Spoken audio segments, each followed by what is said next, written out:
Hi, I'm Liz Lipski, and welcome to the GI module. My role is really as a nutritionist to talk a lot about food and the gastrointestinal tract and how we can use food to modulate how we feel. And today's webinar is really an overview of some of the basic tenets. Here's my disclosure. I'm on an advisory board for AlgaCal.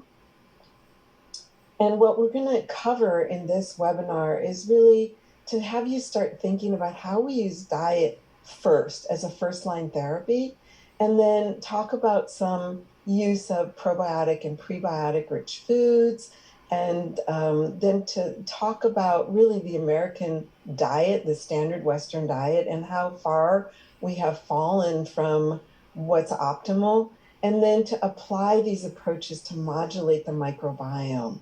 And so this is a quick overview.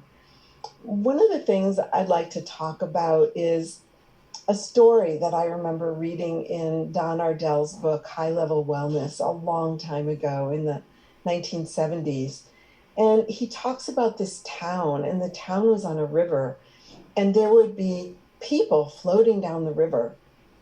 And they were like, what should we do? And everybody in the town, they mobilized and they got really good at rescuing the people from the river. They were amazing at it, and they got their times down to less than 5 minutes. And they were so proud of their statistics about how many people they saved who were floating down this rushing river. And then one day somebody said, how did these people all get in the river? And why do we need to be saving them? Shouldn't we be looking upstream? And that's very much the IFM motto or message, is how can we really start looking at root cause issues? I love the functional medicine tree because it addresses the same points that this story does. I think that in medicine, we focus so much on the root, the tree branches and the leaves, and we're focused so hard here that we don't really have a place to look at kind of the root cause issues. And we know, for example, that about 80% of why people seek medical attention is for lifestyle issues. Yet, do we or do you in your practice have a nutritionist or a coach or a nurse practitioner or someone who sits down with people and says, tell me about your life. Show me your food and exercise diary. Show me your sleep diary. Tell me about the stressors in your life. Where do you find meaning and purpose? What are your relationships like? What's your stress level like at home and at work? Are you having other stresses like financial stresses or health issues? Because, when we have somebody who has an acute health issue, it's really important that they see a physician or a clinician, a nurse practitioner, PA, who can really work with them immediately to address those issues. Yet so many of us have chronic health issues, and these are dealt with medically, but also we need to also really dive into self-care and how we can work on lifestyle. In my model of the future of medicine, it's more like the dental model. When I go to the dentist, I never see my dentist. I see the hygienist, and that hygienist works with me. And if she sees any issues, then she would call in the dentist. I haven't seen the dentist in years. And I would love to see nutritionists and health coaches and nutrition coaches and other clinicians who love this piece taking on this role in clinics, because if we have this, we really change the way we do medicine, which again is IFM's motto. So first of all, changing the conversation about food from food is nutrients, it's proteins and calories and fat and vitamins and minerals and fluids, to start thinking about food as information, food as medicine. When I eat the food on the left side of this slide, it might remind me of my grandparents and how much they loved me, but it's also going to cause inflammation in my body. Whereas if I eat the food on the right side of the screen, I'm going to get different sorts of information that tell my genes and my immune system that all is well. Unless, for example, I don't tolerate tomatoes very well or some other food that's in that salad. So when I'm working with clients, I start talking with them about changing the conversation. What kind of information are we giving to our cells and our genes? And how are we nourishing them? And that's a very different conversation than about what kind of macro and micronutrients are in food. When we look at nutrition and a nutrition evaluation and doing a nutrition focused physical exam, what we find is that nutrition is important for every node of the functional medicine matrix.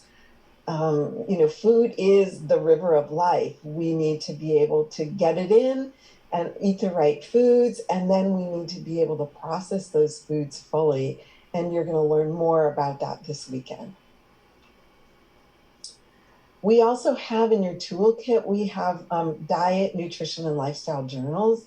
If this isn't included as part of your intake package or as part of your first visit package, I strongly encourage you to ask people to at least keep a 3-day food diary and bring it in along with their sleep and relaxation and movement and stress and relationship issues. This is so useful. I cannot tell you how many times I've looked at somebody's food diary and I see, for example, that they have water for breakfast, they have coffee and a Twix bar and a few Brazil nuts for lunch.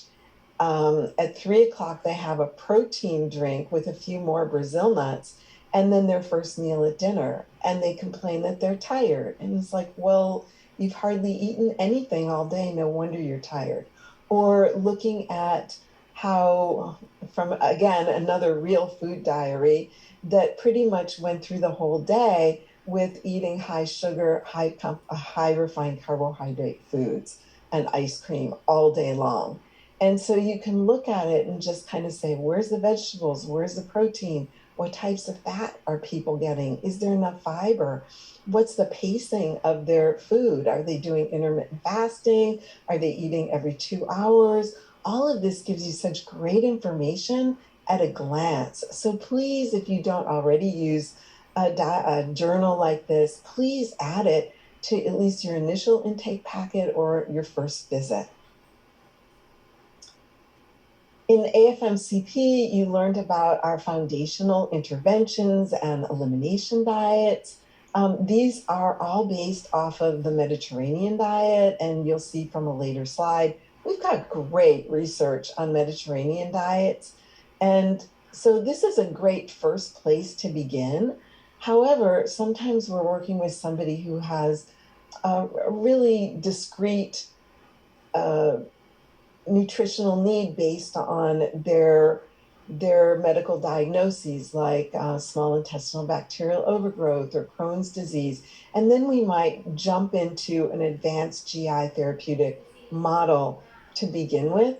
And we're going to be talking about those more throughout the GI module. So when we look at the Mediterranean diet versus a Western diet, we can see that in terms of GI health, that you've got, with the Mediterranean diet, you've got the microbiome in better balance than when we're eating the standard Western diet. And standard Western diet leads to inflammation, it expresses the inflammasome, and we also see that the gut microbiome is disordered. And so again, simple changes, dietary changes don't happen overnight, but I encourage you to kind of think about what you ate yesterday and see what might be there and what might be able to be changed. So some of the Mediterranean diets, the Predimed study, there were dozens of papers that came out of it. And basically what it demonstrated was that it was really helpful for men in terms of diminishing their risk to cardiovascular disease and stroke, and for their memory and cognition, and decreased breast cancer in women. But you didn't see all the kind of memory and cardiovascular benefits in women that you did in men. And the main kind of drivers of it were large amounts of olive oil and eating nuts, of 30 grams daily, which is about an ounce a day of nuts in the diet. And when the data was all picked apart, these seems to be the biggest discriminators. Um, and then we also have a lot of papers on Mediterranean diet and hypertension, dyslipidemia, type 2 diabetes, insulin sensitivity. And, again, it's the nuts and seeds, the olive oil, and also the vegetables, fruits, and the use of culinary herbs and spices. I love this paper. This was an epidemiological paper from the UK, and they looked at, I believe, over 500,000 people. And they looked at fruit and vegetable consumption.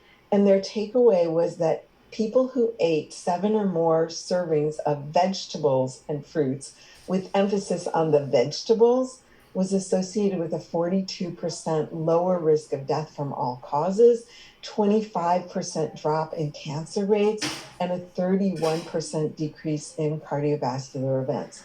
So when we look at this is, we always heard that phrase, oh, my grandmother told me to eat my vegetables. Well, yeah, eat your vegetables. I think if this is, as a nutritionist, the one thing that I could tell people, more vegetables is better.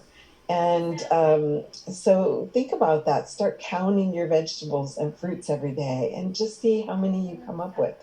Dr. Terry Walls, who's one of my heroes, in order to really ameliorate her multiple sclerosis, she was eating 12 to 15 cups of vegetables and fruits daily.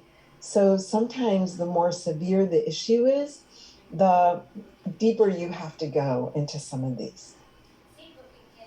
So the process of digestion and absorption is really important. So we start with food choices, and most people are making bad food choices. But sometimes we have patients that are making excellent food choices and they still don't feel well. So then we have to start looking more deeply into other phases. And we're going to be going through all of these during the GI module. But the cephalic phase is one of chewing, seeing the food. We need to eat and chew our food. There's the digest and rest portion, and we'll talk about that later in the program, and the role of the vagal nerve in that. We need to be able to digest and absorb the foods. We're going to go more deeply into that, and motility and elimination issues. So let's first talk about our food choices.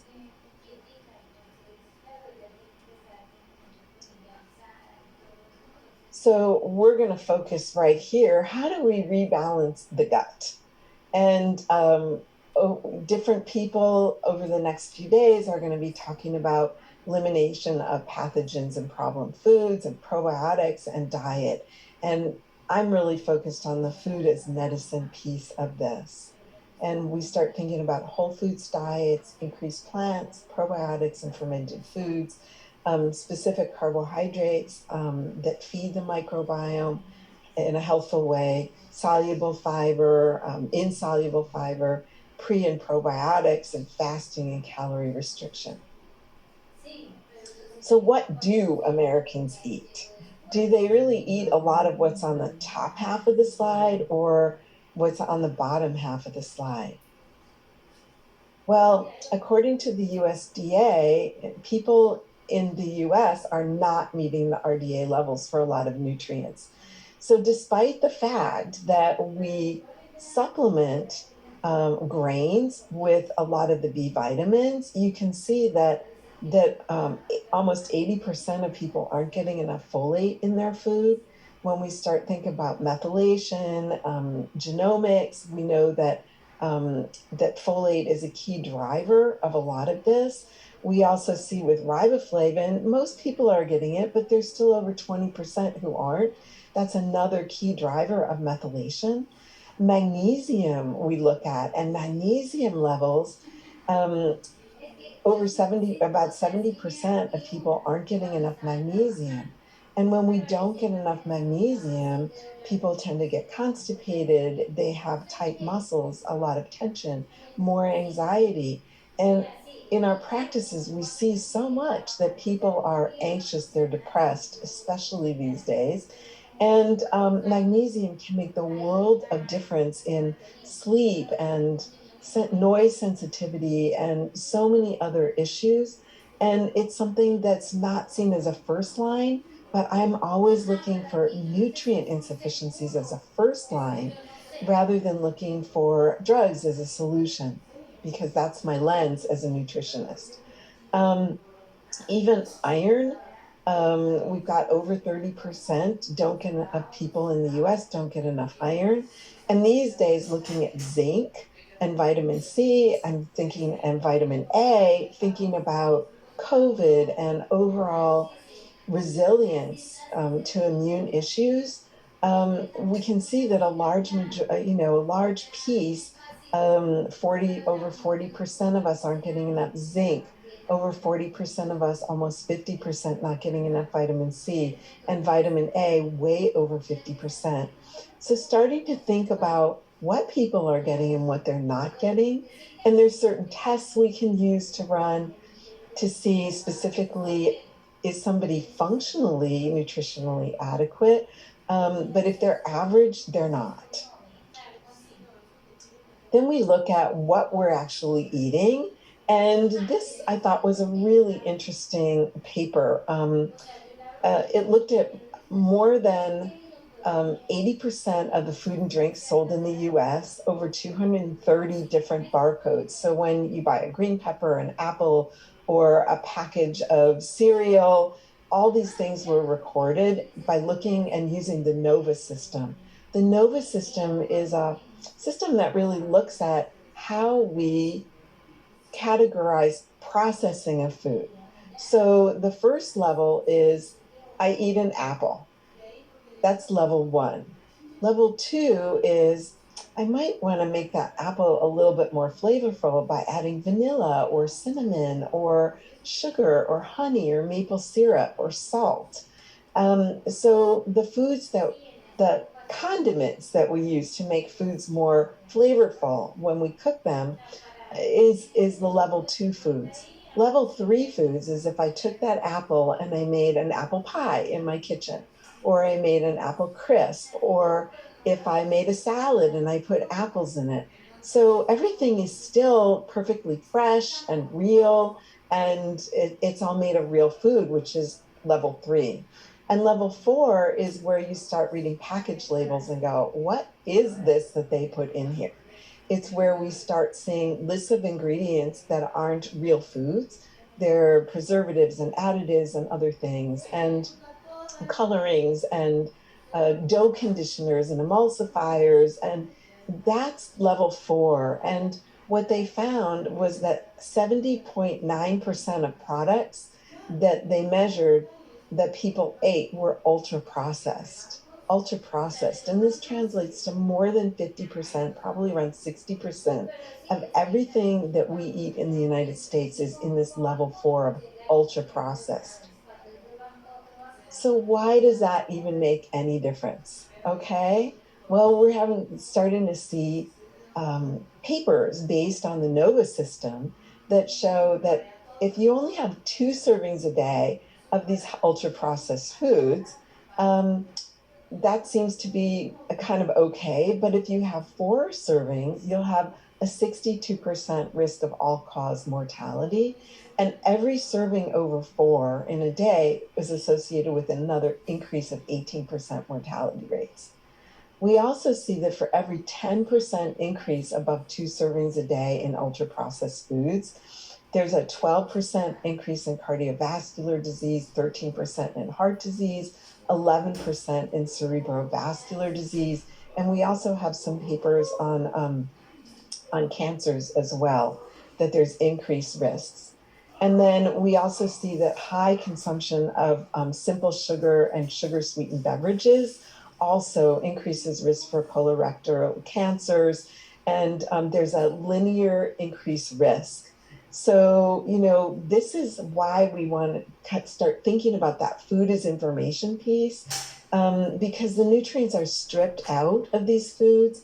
It's the life in foods that gives us life. And when we eat dead foods, they're not going to have the same effect on us. And people are eating about 60% of their food as dead foods every day. And in kids and teens, about 67% of their calories come from ultra processed foods. And this is increasing. Again, fast and easy can be helpful, and fast and easy can also be something that's really detrimental, and especially in kids and teens. I know I certainly didn't eat perfectly. My friends and I ran out to McDonald's at every possibility that we could, but making sure that what they take to school, their food choices, and that they learn about nutrition is really important. So if you have families in your practices, or children and teenagers, having nutrition classes, cooking classes can be very useful to set them up for life. Kids love to be curious, and if we can feed them good information and teach them how to cook, they can thrive. So again, here's just a simplification of this, but bringing it back to the gut, what we know is that saturated fats and maybe artificial sweeteners and sugars and red meats and can contribute to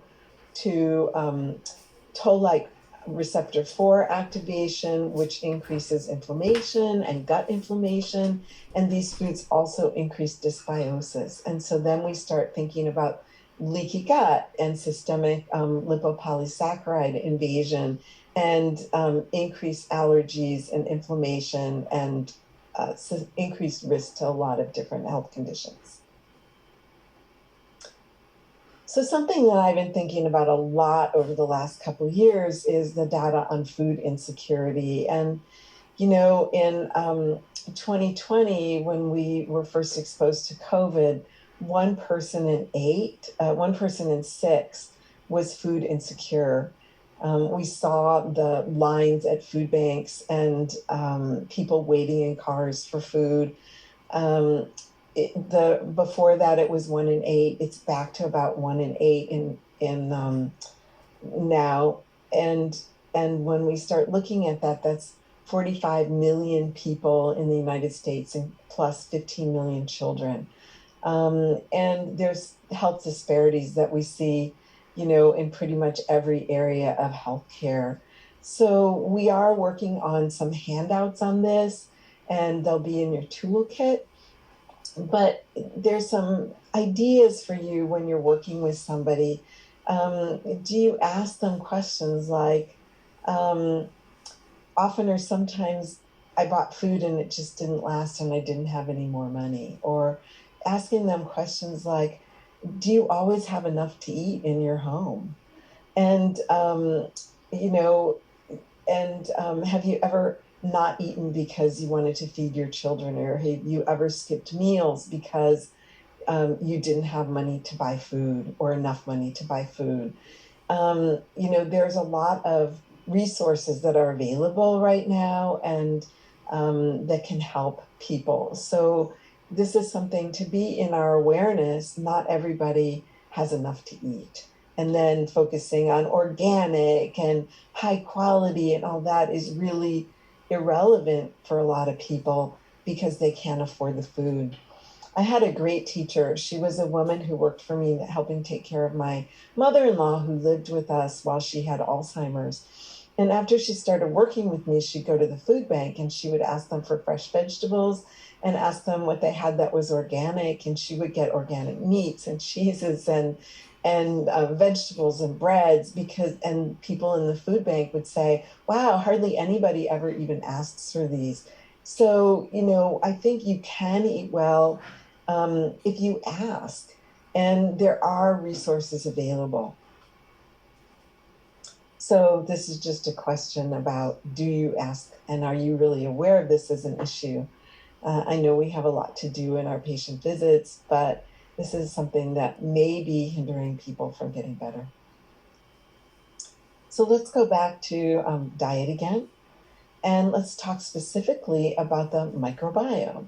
And Dr. Hanaway talked about this in his pre-recorded webinar as well. He goes into an overview of the microbiome. So I'm not going to kind of walk through all of this, but there's a lot about the microbiome that is modifiable. And what we know that modifies it the most directly and the fastest is food. This is from a paper from Denmark. And what they've said in it is about 75% of the Western diet shows limited or no benefit to the microbiota in the lower gut, as it mainly includes refined carbohydrates that are mostly absorbed in the upper part of the GI tract. And again, you know, we keep coming to this number. Is it around 60 or 70% of our diet is ultra processed? This was a paper by David Maurice Carmody et al., and I really love it because it shows a few different things. First, what they did was they took 9 volunteers and they placed all 9 people on 2 extreme diets, each for 5 days with a washout period of 5 days in between. And they took microbiome sampling through 16S RNA, sequencing kind of all the way through every couple of days. And what I love about this is that it really shows that you can change the microbiome really fast. What it also demonstrates is that everybody's different in their reaction to what happens. So when we look at the chart on the slide, what you can see is that on a plant-based diet, there were changes in the microbiome that went up, and on an animal-based diet, they went down. Also, fat intake, you can see, went some changes kind of modulated and decreased diversity of the microbiome with high fat. With a plant-based diet. And then on an animal-based diet, you got different kinds of changes. And so we can see that diversity didn't really change that much based on what kind of diet somebody was on. And also, and that there was variability from person to person. And so it's really interesting to me to see, you know, different people are going to react differently, which is why some people eat a mostly vegetarian vegan diet and other people eat mostly an animal-based diet. You're going to see that different populations are going to have different microbiota and different diversity based on what they eat, and that this can change in 24 hours. So what in food really affects the microbiome? And I think this is just a partial list because the research is in its very early stages. So anything that's plant foods, high protein foods, especially plant proteins, fats, carbohydrates, prebiotics, polyphenols, cultured and fermented foods, artificial sweeteners, and protein. So pretty much everything that's in food affects our ability to change and affect the microbiome. And what we know, again, is that increased consumption of fruits and vegetables with higher fiber and higher polyphenols and higher prebiotics are associated with a higher bacterial richness of the microbiome. And this paper by Cotillard also demonstrates that, yeah, you can change the microbiome in a day or two, but it's the long-term changes in our dietary habits that really change the structure of the microbiome permanently. So this paper by Singh et al. Looked at a protein and the microbiome. And again, they found that plant proteins, you had increases in bifidobacteria and lactobacilli and decreases in some of the more pathogenic type microbes. And then a heavy animal protein, you had an increase in certain microbes and a decrease in bifidobacteria. And they also demonstrated lower short-chain fatty acids and increased inflammatory bowel disease. and also increases in TMO, which have been associated with increased risk of cardiovascular disease when people are eating a heavy animal protein diet, whereas these are both decreased when people are eating more plant proteins. So encouraging people to eat, at least one plant-based protein meal a day can be helpful. And again, remember the pre-course webinar on dysbiosis and the microbiome with Dr. Patrick Hanaway. Listen to it. I'm so fascinated by the microbiome. So let's talk about cultured and fermented foods. Globally, people have eaten cultured and fermented foods throughout time. And this really started changing with the Industrial Revolution, and even more so with the invention and the popularity of the refrigerator. Once we started having refrigerators in our homes, people stopped buying food every day. People started going grocery shopping more occasionally, and we were able to preserve food. We also started adding preservatives to food. Yet long before we had probiotic supplements, people used cultured and fermented foods as part of their everyday diets. And these play a big role in maintaining and establishing healthy microbiota. So the fermentation of food makes food much more digestible, and they add familiar probiotic and commensal microbes and bacteriophages to our microbiome. And I know Dr. Hanaway probably talked about this, but we grew up with these foods over thousands of years, and our microbes developed around the foods that were common in what we ate. So a lot of what we use as probiotics originally came from the foods that we eat in various cultures. Also, fermentation increases bioactive peptides such as conjugated linoleic acid and bactericidins. And also, when we ferment food, for example, I had some blueberries this morning in my smoothie. Well, the polyphenols in those blueberries are only about 5% active. But when they hit the microbes in the gut, there's this beautiful co-reaction that the microbes start gobbling up the blueberries to use those polyphenols, and the polyphenols get released and become anti-inflammatory. And in the case of blueberries, they modulate inflammation, especially in blood vessels and in our eyes. So when we ferment a food, or when it hits our own microbiome, we get more benefits from those polyphenols. And when we eat fermented foods, what happens is that our body doesn't have to work so hard to make that happen, because the microbes that were naturally in the food make that happen. We also have increased absorption of vitamins, more enzyme activity, more amino acid production, enhanced mineral absorption, so many minerals, and increased antioxidant, antifungal, and anti-inflammatory. We break down anti-nutrients in foods such as phytates, tannins, oxalic acid. It extends shelf life of food. So before people had refrigerators, Native Americans were making pemmican and drying meat so that they could keep them. People were using dehydration to keep food over long periods of time. Pioneers were canning foods. I still can foods. So it allows you to have kind of fresh foods that you grew in your own garden or got locally in real time all winter. It improves health, diabetes, atherosclerosis, and it improves food insecurity around the world. So let's look at some of these foods. There's certainly not enough time to look at all of them. One of the ones I think is really delicious is kefir, and also called kefir. And it's really easy to make. I think there's a cooking demo on cashew coconut kefir.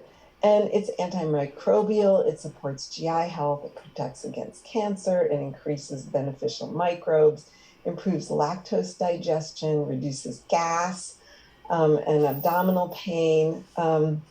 It's been used along with triple therapy for H. pylori, and found that it eradicates the H. pylori better than in controls. It's been used in Crohn's disease, and they see increases in serum hemoglobin, and also improved serum cholesterol levels.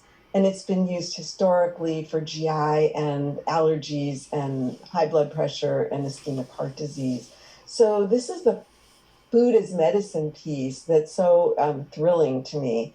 It's a single food and it's so easy to make. It takes less than 5 minutes. So something that we can all just be making in our own kitchens.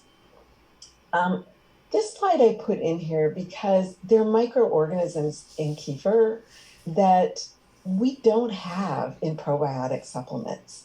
And these microorganisms are ones that we grew up with that have great benefits. And so when we eat the foods, and we eat a variety of cultured and fermented foods, we're getting dozens and dozens of different types of microbes that are harmonious in our bodies through the centuries. And one in particular, Lactobacilli kefiri, can represent up to 80% of all the lactobacilli in kefir, yet it's not something that we find in a supplement. So thinking about food first, really important.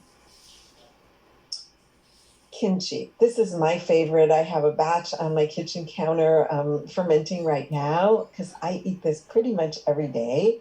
And kefir has, again, a lot of the same benefits that we saw. Kimchi has a lot of the same benefits that we saw for kefir. And it also it has a fibrolytic effect. It helps with brain health. It's anti-inflammatory and skin health, immune health. And we have a good amount of research on kimchi's health benefits. One of the other things that really interested me, and I can't tell you that I understand everything that's on this slide, but Shin et al. Started looking at what kind of genes get upregulated and downregulated when people eat kimchi. And what they found was that in cardiovascular disease, that there were a lot of protective genes that got upregulated and a lot of more inflammatory genes that got downregulated. And they also looked at the same for immune regulation. And so we're starting to see, as above, so below. When we eat these foods, they have good taste effects. Maybe we love kimchi, maybe we don't, and there's another food that you really love. But you can see that as we start looking deeper and deeper, they reduce inflammation, then they reduce different diseases, then they have an effect on genomic regulation as well. This is one of my favorite lactobacilli symbiotic foods. So this is a prebiotic. Honey is a probiotic and prebiotic-rich foods. There are 13 different strains of lactobacilli and bifidobacteria in fresh honey, and they exist in biofilms. And if you have a teaspoon of honey, you're going to get about 4 to 5 billion colony-forming units of these lactobacilli and bifidobacteria. So just encouraging somebody to take a teaspoon of honey and put it in their coffee or put it in their tea can be a great, simple way to get probiotics into somebody. And there's over 40 different lactobacilli in a bee's stomach. And honey's been shown to be beneficial against so many infections like MRSA and Pseudomonas and vancomycin-resistant E. coli. It's also been used for burns for centuries, and it's antimicrobial and anti-inflammatory, and it helps build the microbiome. So when you're going grocery shopping, look for honey that's local, and that's an easy thing to add to your diet. Here's just a list of some of the common probiotic and commensal-rich foods. And you have in your toolkit a handout on probiotic and prebiotic-rich foods. So let's move to prebiotics next. I'm pretty excited about the world of prebiotics because we've spent a lot of time focusing on probiotics and probiotic supplements, but the prebiotics are the substrates that feed the microbiome and give us a healthy microbiome. So the definition that was developed by expert consensus is that a prebiotic is a substrate that's selectively utilized by the host microorganisms, conferring a health benefit. And we certainly don't have research on every possible food, but here's some of the things that I think were interesting in this consensus paper that was put out by Gibson et al. A few years ago. So when we look at the left side, selective utilization by host microorganisms. So these are the prebiotics. They're prebiotic. If they affect the microbiome, but they're not a prebiotic, we think about proteins and fats, probiotics, antibiotics, and vitamins. I think that some of this might change as we find out that some of our proteins and fats may actually be feeding the microbiota and may be selectively utilized by the host microorganisms. So as the research expands, we might see some of these proteins and fats shifting over. And what we do see already is there's some limited research on conjugated linoleic acid and polyunsaturated fatty acids as having some prebiotic properties. The research isn't that strong yet, but that's one of the reasons why I think, we're going to see more fats kind of moved over here. And then we've got human breast milk, the oligosaccharides in it. And then we have the oligosaccharides that we find in root vegetables and that we see put into our supplements, mostly from Jerusalem artichoke and from larch arabinogalactans. And we see these kind of processed oligosaccharides that are getting put into our supplements and putting into functional foods. They're also there naturally. And that's exciting. And then the other piece for me is that we've long known that things like chocolate and red wine and green vegetables, that the polyphenols and the phytochemicals in these, as they act as food for the microbiome. And that's what I was talking about when we eat vegetables and fruits and grains and nuts and seeds, the colors in these foods, the bioactive nutrients in these foods actually work as substrates and food for the microbiota. So again, fruits, vegetables, grains, nuts, seeds, all of these are critically important for as prebiotics to feed our microbiome. And here is a list of prebiotic-rich foods, which is also echoed in the prebiotic and probiotic-rich foods handout in the toolkit. So when we think about this, we also think about the phytonutrient spectrum, which you have in your toolkit, which and you also have kind of checklists in there where people can count, like, did I have blue today? Did I have green today? White or yellow or orange? And it's a simple way for people to kind of start putting their awareness on eating more phytonutrient and bioactive nutrient rich foods in their diet, because they give us these prebiotics. So dietary fiber is also really important for digestive competence. And the recommendation is somewhere between 25 and 35 grams a day, but the actual average is about half or less of that in the United States. And when we think about what fiber does, we mostly think about the fact that it moves, it gives bulk to our digestive system so that we can move food more effectively through the small and large intestine. It also increases the stool bulk. It helps us hold on to water. It forms gels that can be really protective and soothing to the linings of the small and large intestine. It binds minerals and organic substances. It stimulates microbial growth in the microbiome, because some of those soluble fibers also have some prebiotic properties. It's metabolized to short-chain fatty acids, and it's anti-inflammatory, yet we're not getting it in our diet. And every fiber is broken down into soluble and insoluble components. And, it's not like you can see at the bottom, wheat is 90% insoluble, but still 10% soluble. Oats are 50-50. Psyllium are 10% insoluble, 90% soluble. And so we start thinking about that, and it's really important. And these soluble fibers are completely fermented. So they become prebiotics by the microbiome. And the insoluble, only little bits are slightly fermented and utilized by the microbiome, but they have all that bulking properties. So we want to encourage and look in food diaries to make sure people are getting enough fiber.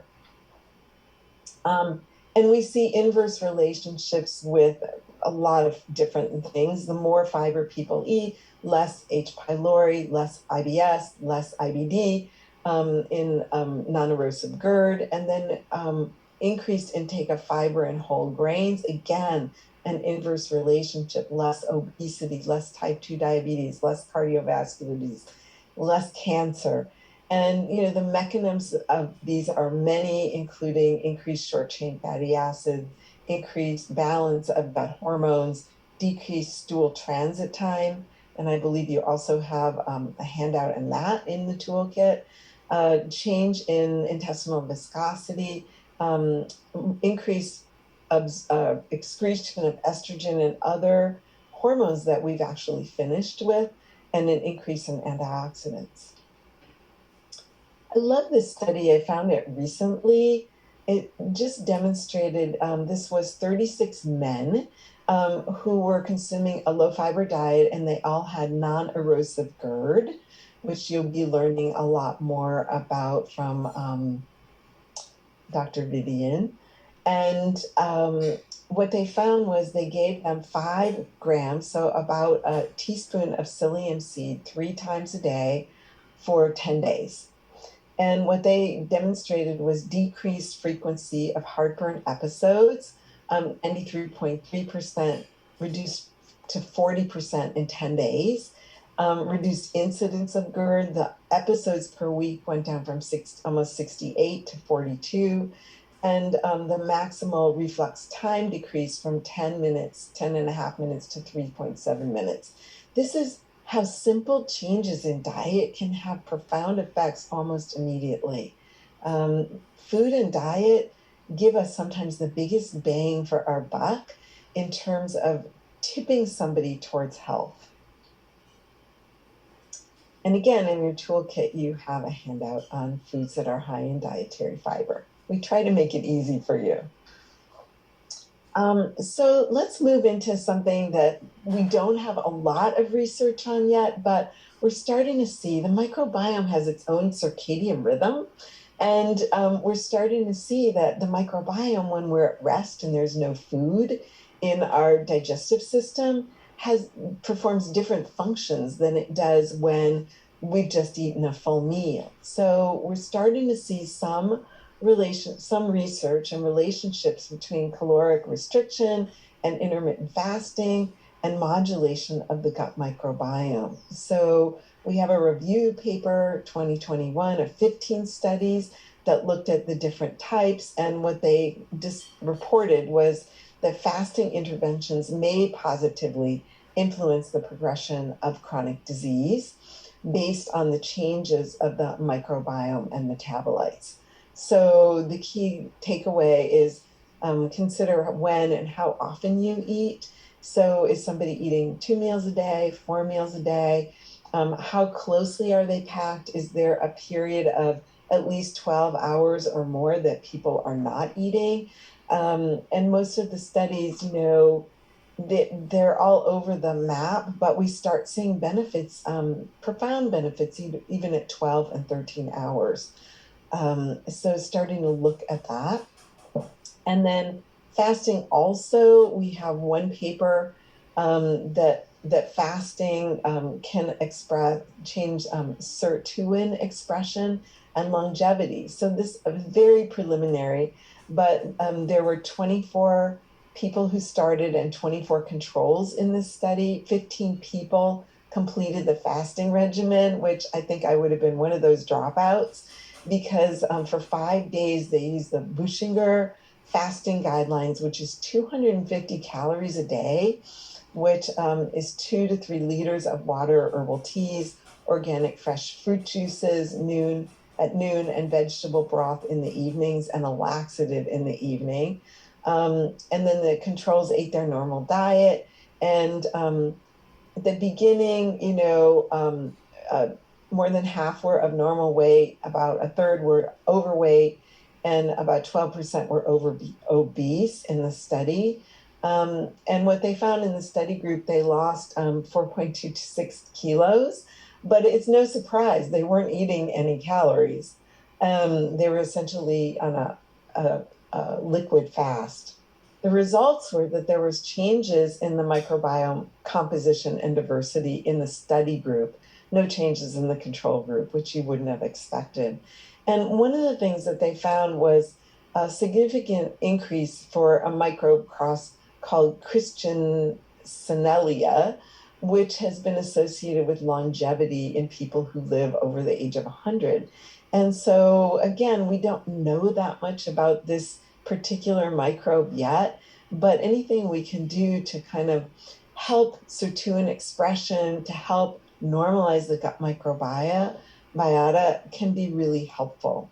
So look for more on, intermittent fasting and the microbiome. We're very early in this research.